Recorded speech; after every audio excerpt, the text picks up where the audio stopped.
আমার গাড়িতে তুললাম, আমার কোলে মাথা দিয়ে শুয়ে ওকে হসপিটালে ভর্তি করেছে। আর আল্লাহর কি নীলা খেলা, ওকে যে চিকিৎসা করছে মেয়েটা মুসলিম, বহরমপুরে বাড়ি। ওর নেমগুলো থেকে বুঝতে পেরেছি মুসলিম ডাক্তার মহিলা। তো ওকে একটু একাকে জিজ্ঞেস করে বলছে, বোন ছেলেটাকে একটু ভালো করে চিকিৎসা করো। তা বলছে, হুজুর আপনাকে আমি চিনি, আপনি মমতাজুল ইসলাম, আমার মা আপনার খুব বক্তব্য শোনে, ওর লজ্জায় কিছু বলতে পারছি না। লজ্জা করে আপনি বোন তুমি ভালো করে ট্রিটমেন্ট করো, মাদ্রাসার ছাত্র, বাই চান্স কিছু হয়ে যাবে। তখন বলছে, আমি 4-5 ঘন্টা সিলাইন চালাচ্ছি, আর নার্সিং হোমে এত ভালো চিকিৎসা হয় না, ওকে যে চিকিৎসা আমি করছি। হসপিটালে তারপরে 4 ঘন্টা পরে আমি গিয়েছি দেখতে, কঠিন রোগ। আমি তখন বুঝতে পেরেছি, আচ্ছা এই আসলে রোগ কিনা ধরার ব্যাপার আছে। মেয়েটাকে সাইডে ডেকে নিয়ে বলছি, তোমাদের পুরাতন হোক নতুন হোক অপারেশনের যন্ত্রপাতি আছে?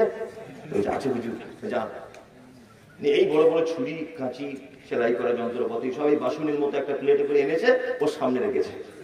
শয়তান কোন জায়গা পর্যন্ত পৌঁছেছে সেটা আপনাকে বলছে। ও তখন আমাকে বলছে, জি কি করবে এগুলো? আজকে তোর ওপেন সার্জেন, বুক কেটে ঠ্যাং পর্যন্ত চিড়ে পেট কেটে দেখা হবে ভিতরের মাল ঠিক আছে কিনা। তাছাড়া 3-4 দিন তো চিকিৎসা এখনো ভালো হয় না। তখন বলছে, হুজুর একটা কথা বলবো। কি বল? বলছে, আমার কিছু হয়নি, আমার মায়ের জন্য মন কেমন করছে। বাপ, দোষ তো তোর নয়, দোষ হচ্ছে শয়তানের।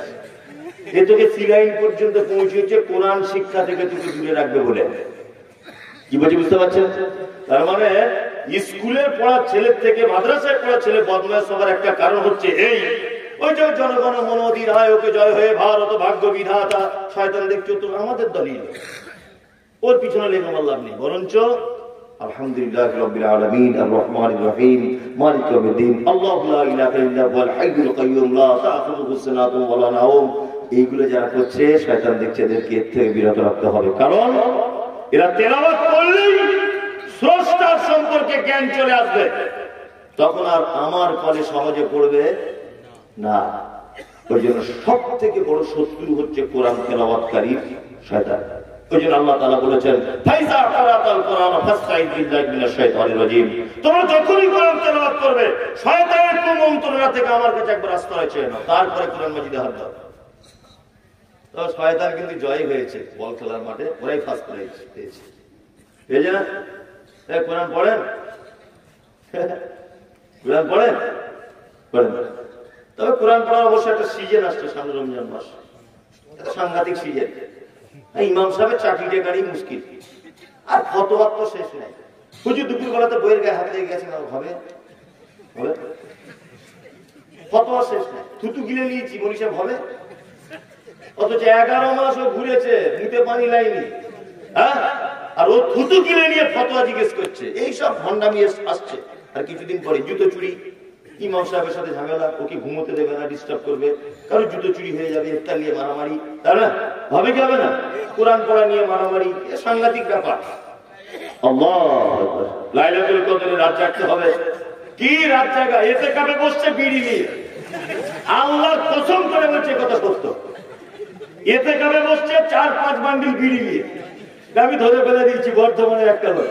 চাচা কি ব্যাপার? বলছে, আমি তো ভিতরে খাই না, মশারি থেকে বার হয়ে বাইরে গিয়ে খাই।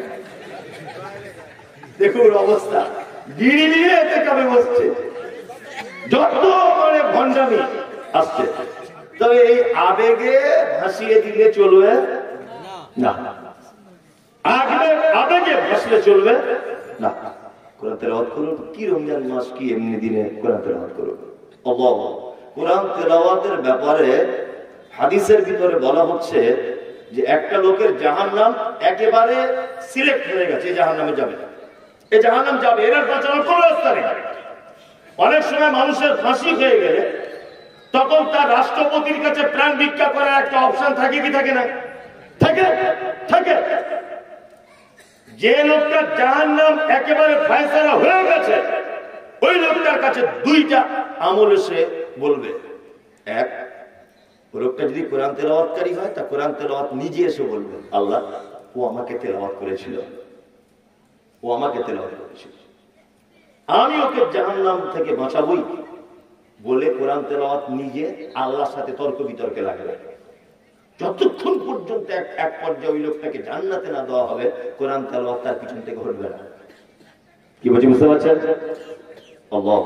2, নফল সিয়াম, বা ফরজ সিয়াম তার যদি থাকে, সিয়াম ঢাল শরীর দাঁড়িয়ে গিয়ে আল্লাহকে বলবে, আল্লাহ দিনের বেলা বৈধ স্বামী স্ত্রী মিলন ছিল কিন্তু আমি ওকে করতে দিইনি। হ্যাঁ, ও অনেক সময় মিথ্যা কথা বলতো কিন্তু আমি 12 থেকে 14 ঘন্টা মিথ্যা থেকে আটকে রেখেছিলাম। কঠিন পিপাসায় কাতর হয়ে পড়েছিল, পাথর ভাঙা কাজ করে মাঠে, হ্যাঁ নাঙল চালিয়ে কষ্ট হয়েছিল, পিপাসা পেয়েছিল, কিন্তু আমি তাকে পানি পান করা থেকে দূরে সরিয়েছি। আল্লাহ এটা যদি ও তোমার সন্তুষ্টির জন্য করে, তাহলে আমি সিয়াম ভালো হয়ে বলছি ওকে জান্নাত দিয়ে দাও।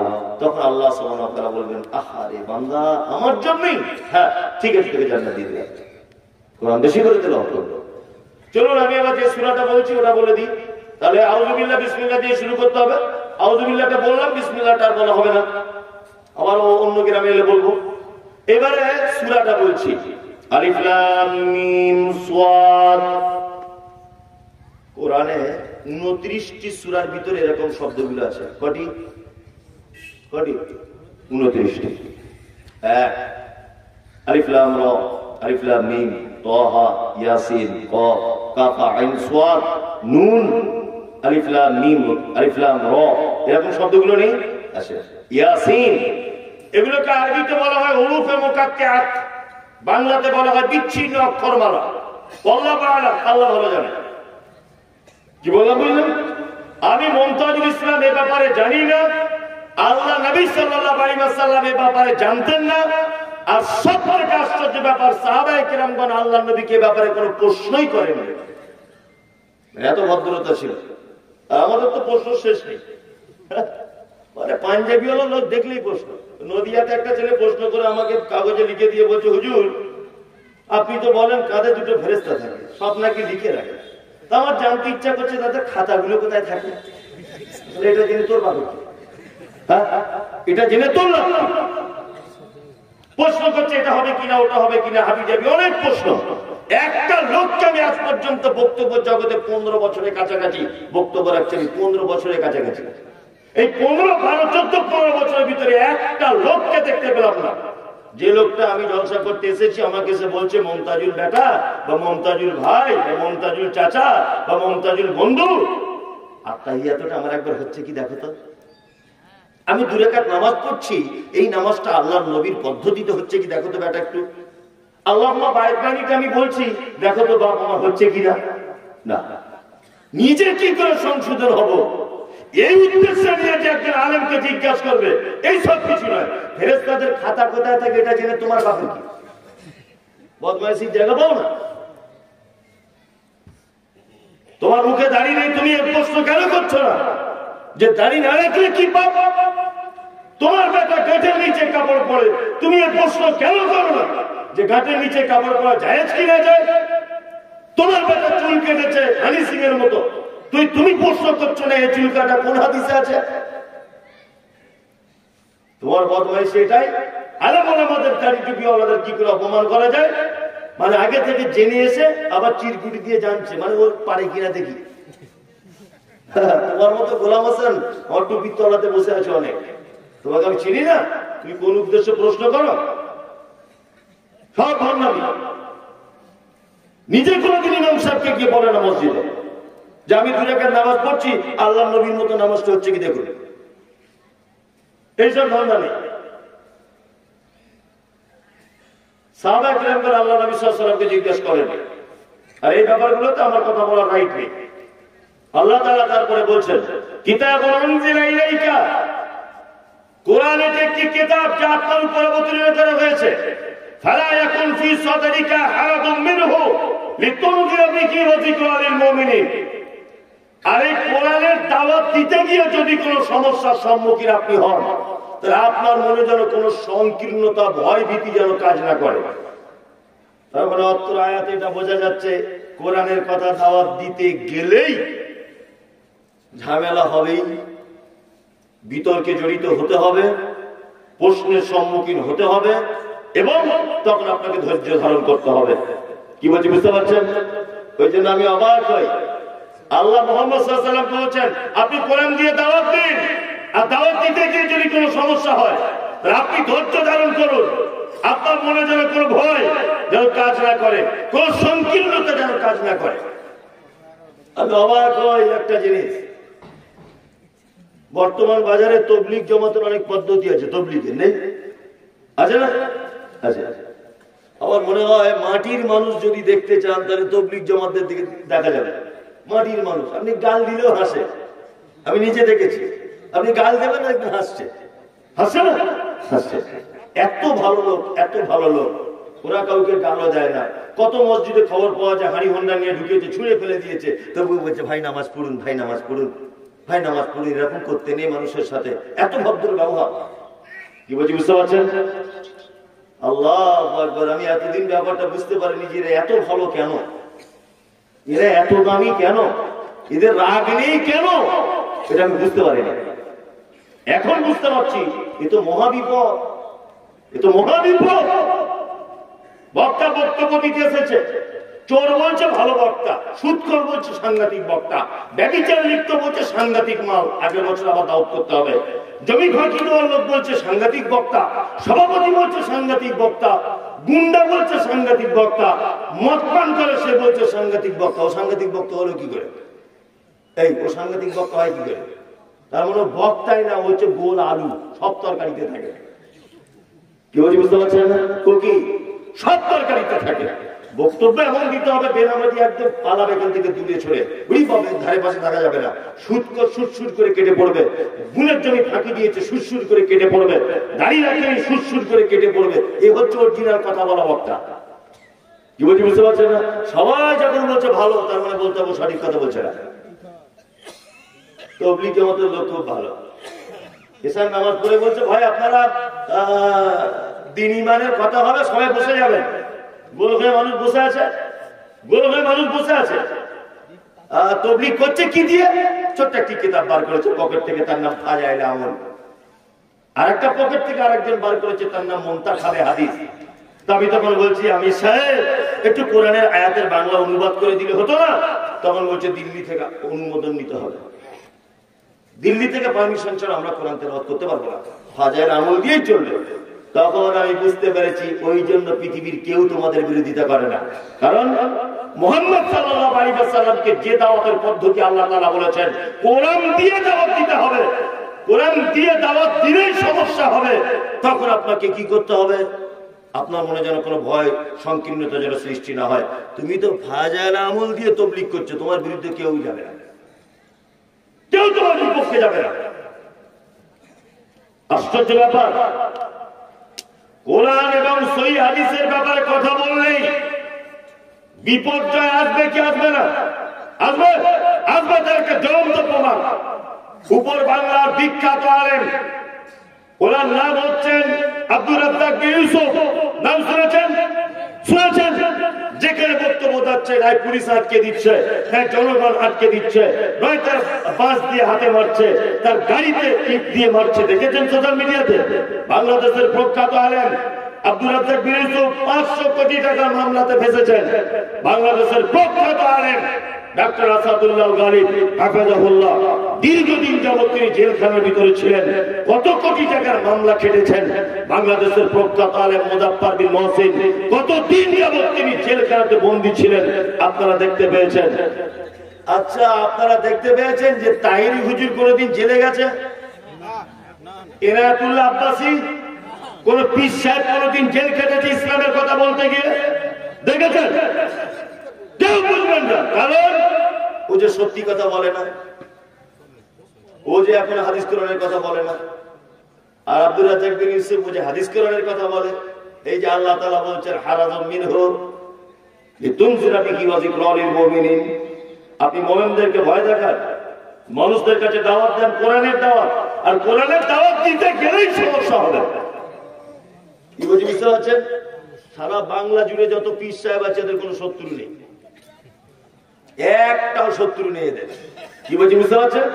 অথচ আব্দুল্লাহ সালাফি দীর্ঘদিন জেল খেটে তবে বাড়ি এসেছে। কি বলছি বুঝতে পারছেন? আমি বক্তব্য রাখছি, বলছে মমতাজুল ইসলাম আমেরিকার টাকা খায়, আনাউল্লাহ ফাইজি আমেরিকার দালাল, আব্দুল্লাহ সালাফি আমেরিকার দালাল, রাজ্জাক বিন ইউসুফ ওরে বাবা তো আমেরিকার বড় দালাল। কি বলছি বুঝতে পারছেন না? আমরা আমেরিকার দালাল না, আমরা সত্য কথা বলি। তোমার কেউ শত্রু নেই, কারণ তুমি হচ্ছে সেই আলুর সব তরকারিতে তোমাকে ব্যবহার করা যায়। অথচ আল্লাহ সুবহানাহু ওয়া তাআলা বলছেন মুহাম্মদ সাল্লাল্লাহু আলাইহি ওয়াসাল্লামকে, আপনি কোরআনের দাওয়াত দেন মানুষকে, লিতুনজিরা বিহি ওয়া যিকরা লিল মুমিনিন।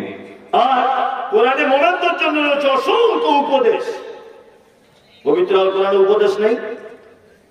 হ্যাঁ, উপদেশ আছে না? আছে। আল্লাহ সুবহানাহু ওয়া তাআলা তারপরে বলছেন ইত্তাবিউ মা উনজিলা ইলাইকুম মির রাব্বিকুম ওয়া লা তাত্তাবিউ মিন দুনিহি আউলিয়া কলিলাম মা তাযাক্কারুন।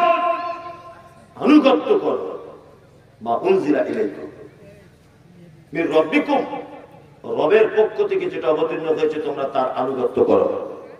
আচ্ছা, আমাদের আনুগত্য করতে হবে কি? রবের পক্ষ থেকে যেটা অবতীর্ণ হয়েছে তার নাম আল কোরআন। এইখানে আবার একটা দল বার হয়েছে বর্তমানে, এগুলো জেনে বলে দিতে হবে জাতিকে, যেগুলো না বললে ক্যান্সারে পরিণত হবে, তখন আর চিকিৎসা করে রোগ সারবে না। বর্তমানে একটা দল বার হয়েছে, তাদের দাবি হচ্ছে এই যে আমরা কোরআন মানবো, হাদিস মানবো না। তার নাম আহলে কোরআন। দেখতে পাচ্ছ সোশ্যাল মিডিয়াতে আহলে কোরআন। এটা তো আহলে কোরআন না, এটা আহলে শয়তান সব। যদি বলছেন কেন, তাদের একটা মাত্র দলিল পবিত্র আল কোরআনের আয়াত, এই আয়াতটা আল্লাহ তাআলা বলেছেন ইত্তাবিউ মা উনজিলা ইলাইকুম মির রাব্বিকুম, আমার রবের পক্ষ থেকে যেটা অবতীর্ণ হয়েছে তোমরা তার আনুগত্য করো। ওদের দলিল এটাই। এবার একটা কথা আমি বলছি, খুব মনোযোগ দিয়ে যুক্তিপূর্ণ কথা বোঝার চেষ্টা করো। আমি একজন স্কুল টিচার, ফানসুর আমার ছাত্র, ধরে না ফানসুর ভাই আমার ছাত্র। আমি 2 মিনিটের জন্য ফানসুর ভাইকে তুমি বলে কথা বলে ব্যাপারটা বোঝাই যে ফানসুরকে আমি বলছি তুমি তো আমার ছাত্র, তা তোমাকে লালগোলা আব্দুল্লাহ বলে একটা লোকের কাছে পাঠাবো। লোকটা খুব সম্ভ্রান্ত মানুষ, খুব উচ্চ শিক্ষিত মানুষ। 10 দিনের জন্য তোমার কাছে থাকতে হবে ওর কাছে তোমাকে। ফানসুর, তুমি এক কাজ করবে, ও যা যা তোমাকে বলবে তুমি তাই তাই মতো করে চলবে। তাহলে আমি ফানসুরকে পাঠালাম কোথায়? লালগোলায় আব্দুল্লাহর কাছে। আর আমি ফানসুরের কে হচ্ছি? শিক্ষক। এবার ফানসুর আব্দুল্লাহর কাছে গেছে লালগোলাতে। আব্দুল্লাহ যাবার পরেই বলছে আমার মাথার একটু তেল লাগিয়ে দাও তো। ফানসুর তখন বলছে এটা তো বলা হয়নি আমাকে তেল লাগানোর কথা। বলছে আচ্ছা আচ্ছা ঠিক আছে, আমার মোটরসাইকেল একটু ভালো করে মুছে দাও। বলছি এটাও তো বলা হয়নি। আচ্ছা, আমি ওকে বলেছি যা কিছু বলবে সমস্ত কথা অনুযায়ী চলবে। তার মানে তেল দেওয়াটা আলাদা করে বলা লাগে? এখন যদি এখানে বলি যে সব লোক চোর, মাইকলা বাদ যাবে? ও চোর। সভাপতি বাদ যাবে? ও চোর। ব্যাঙ্গালোর বাদ যাবে? ও চোর। সমস্ত মানে বহু বচন শব্দ ব্যবহার করে দিয়েছি। তখন তো আর এই সাইকেল মোচাটা নাম ধরে বলে দেওয়া যায় না, যায় না। নিয়ে ফানসুর ওই আব্দুল্লাহর কথা দুটো একটা শুনছে না। আচ্ছা বলুন, যদি ফানসুর আব্দুল্লাহকে যদি অপমান করে, তাহলে ও অরিজিনাল অপমান করলো কাকে? হ্যাঁ, শিক্ষককে করলো না? কারণ আমি তোকে পাঠিয়েছি ওর কাছে। ওকে মানা মানে আমার মান রক্ষা করা, তাই তো?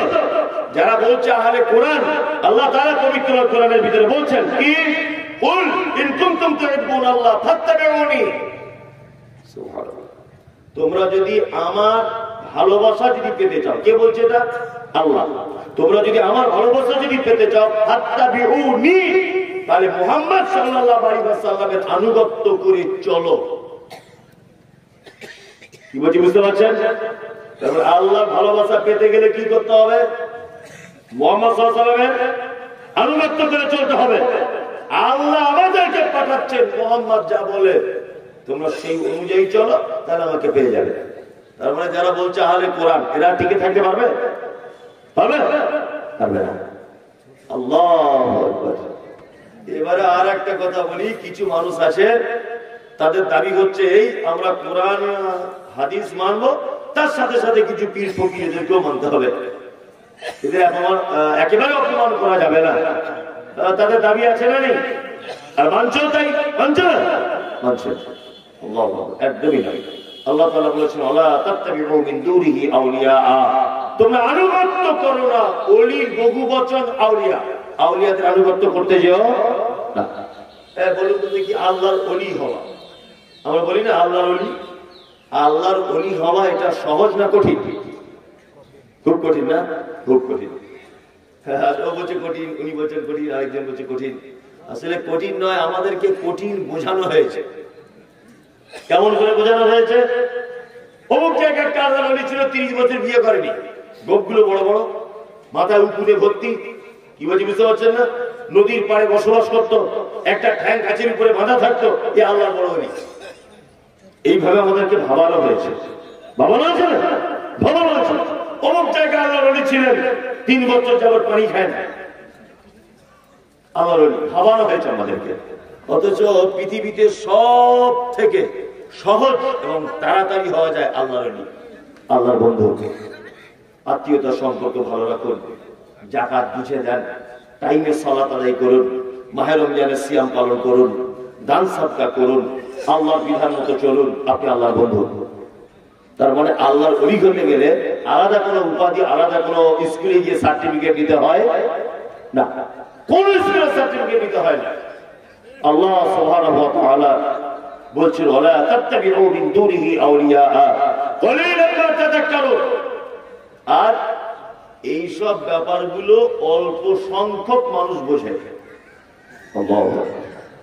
যারা চলে যাবেন খুব তাড়াতাড়ি চলে যান, আপনি চলে গেলে আমার সুবিধা, আমিও চাইছি আপনি চলে যান, আমার তাড়াতাড়ি হবে। এখন আদায়ের কথা বললে 5 মিনিট লাগবে এগুলো পালাতে, না? আমি তো বুঝি, প্রতিদিন তো আমার এই কাজ। আনসুর ভাই বছরে একবার জলসা দিচ্ছে, আমার প্রতিদিন সবাই জেনে গেছে। লাস্ট বক্তা মমতাজুল ইসলাম আদায়ের কথা বলবে, একটা পিঁপড়ে পর্যন্ত থাকবে না, সব পালাবে। ওই জন্য যাই বলছি তবু লোকগুলো বসে আছে, আর 2-10 মিনিট বলি, তারপরে সবাই চলে যাবে। একটা বাজে ছেড়ে দেবো, 10 মিনিট আছে। যে কথা বলছিলাম সেটা হচ্ছে এই, আচ্ছা আল্লাহর ওলি হতে গেলে যদি আলাদা কোনো সার্টিফিকেট ব্যবহার করতে হয়, তাহলে বলুন পৃথিবীর সব থেকে দামি মানুষ, তার নাম কি? মুহাম্মদ সাল্লাল্লাহু আলাইহি ওয়াসাল্লাম। 2, মুহাম্মদ সাল্লাল্লাহু আলাইহি ওয়াসাল্লাম বিয়ে করেছিলেন, বাচ্চা কাচ্চা ছিল, পরিষ্কার পরিচ্ছন্ন পছন্দ করতেন না নোংরা পছন্দ করতেন? মাথায় চুল কাটতেন, হাতের নখ কাটতেন তো? কাটতেন। আচ্ছা 2, হযরত মুহাম্মদ সাল্লাল্লাহু আলাইহি ওয়াসাল্লামের পরে সবথেকে সম্মানী মানুষ আবু বকর সিদ্দিক রাদিয়াল্লাহু তাআলা আনহু, তাই না? হযরত আবু বকর বিয়ে করেছিলেন, আয়েশা তার বেটি, তাই না? আল্লাহু আকবার। তারপরে দ্বিতীয় ভালো মানুষ ওমর রাদিয়াল্লাহু তাআলা আনহু। ওমর বিয়ে শাদী করেছিলেন, ওনার মেয়ের নাম হাফসা, আল্লাহ নবী সাল্লাল্লাহু আলাইহি ওয়াসাল্লাম জামাই ছিলেন, তাই না? এইবার আপনাদেরকে একটা কথা বলি, মুহাম্মদ সাল্লাল্লাহু আলাইহি ওয়াসাল্লাম পৃথিবীর সবথেকে দামি মানুষ, তিনি সাংসারিক জীবন যাপন করেছেন, বিয়ে শাদী করেছেন। আপনার একটা হাদিসে ছেঁড়া পাতাতে দেখাতে পারবেন যে আল্লাহ নবী সাল্লাল্লাহু আলাইহি ওয়াসাল্লাম জীবনে বিয়ে করেনি, বড় বড় কোপ ছিল, মাথায় উকুন, গায়ে গন্ধে ভর্তি, একটা ঠ্যাং গাছের উপরে বাঁধা থাকতো, এইসব সাহাবীদের জীবনী থেকে পাওয়া যায়? পাওয়া যায় না। অথচ তারা বড় বড় আল্লাহর ওলি ছিল, কিন্তু বর্তমানে আল্লাহর ওলি এক এক ওলির এক এক কেরামতি। আর যারা ওলিদের কেরামতি বর্ণনা করে এরা হচ্ছে বিশ্বের 1 নম্বর চিটার। মানে চিটারের যদি নোবেল পুরস্কারের ব্যবস্থা থাকতো তাহলে প্রত্যেক পীর সাহেবরা নোবেল পুরস্কার পেত।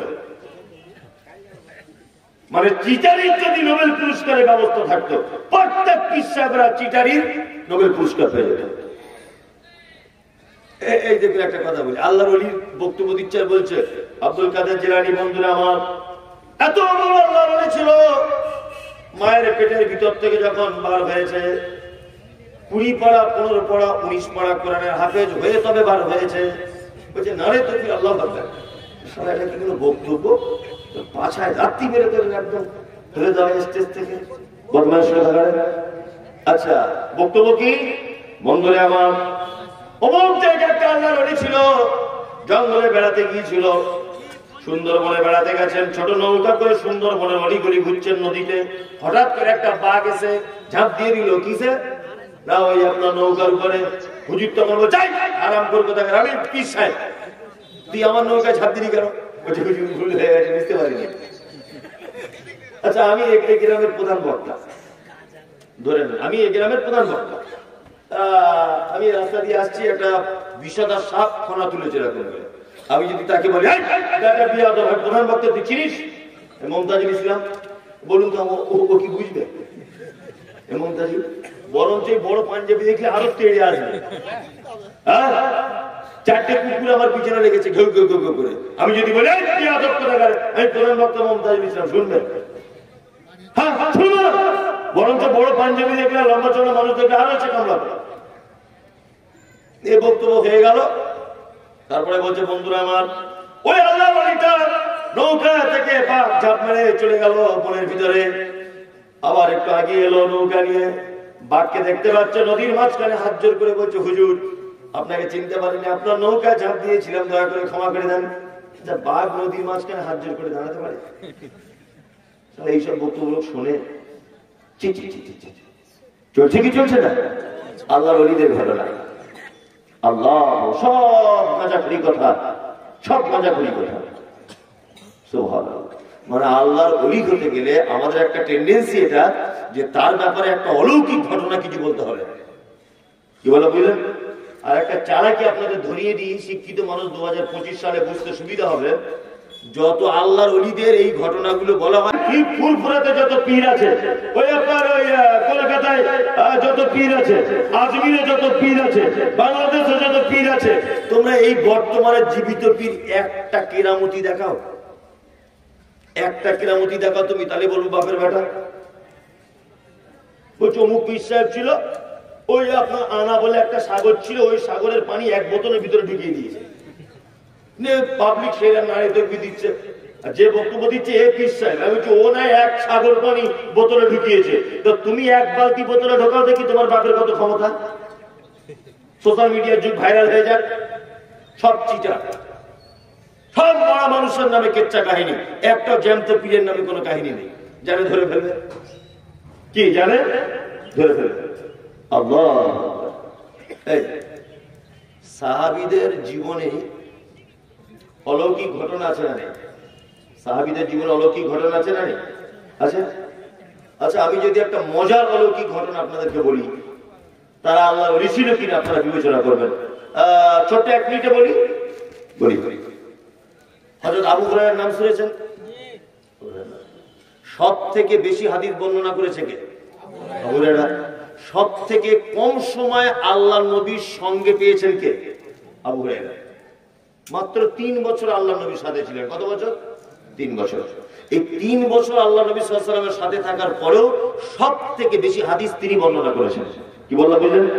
এই দেখুন, হযরত আবু বকর নতুন ইসলাম গ্রহণ করেছেন, আসহাবে সুফফাতে তিনি থাকতেন। আসহাবে সুফফা, আসহাবে সুফফার পদ্ধতি কি? খাওয়া দাওয়া না, কোন লোক যখন হাদিয়াটা দিয়ে যেত, আসহাবে সুফফার মানুষরা খেত। হযরত আবু হুরায়রা বলছেন 2 দিন 3 দিন হয়ে গেল কোনো হাদিয়া আসেনি, খাবার আসেনি। এত আচ্ছা, আমি যদি এখন 3 দিন খেতে না পাই, তাহলে আমার আবু বকর আসছেন না, সিদ্দিক উপাধি পেয়ে গেছেন। আবু বকর আসছেন। হযরত আবু হুরায়রা তখন বলছেন, ভাই আবু বকর, আচ্ছা কোরআনের এই আয়াতটা কোথায় আছে একটু বলো তো। তার মানে কি? আবু হুরায়রা বোঝাতে চাইছে যে আমার গলার কণ্ঠটা, আমার ক্লান্ত দেহটা আবু বকর একবার দেখুক, আমি যে ক্ষুধার্ত আছি এটা বুঝতে পারো, আর আমাকে ডেকে নিয়ে ওর বাড়িতে নিয়ে যাক, কিছু খাওয়া দাওয়া করো। হযরত আবু বকর ব্যাপারটা বুঝতে পারলেন না, কোরআনের আয়াতটা বলে দিলেন, চলে গেলেন। আবু হুরায়রা ভাবছেন তাহলে চালাকি আর কাজ হলো না, কি করা যাবে? এবার ওই রাস্তা দিয়ে আসছেন আল্লাহ নবী সাল্লাল্লাহু আলাইহি ওয়াসাল্লাম। আল্লাহ রাসূল আবু বকরকে, আবু হুরায়রাকে দেখে মুচকে হাসলেন। হাসার পরে আল্লাহ রাসূল সাল্লাল্লাহু আলাইহি ওয়াসাল্লাম বলছেন, চলো আবু হুরায়রা আমার পিছনে পিছনে। আবু হুরায়রা বলছেন, আমি আল্লাহর নবীর পিছনে, আল্লাহর নবীর সামনে।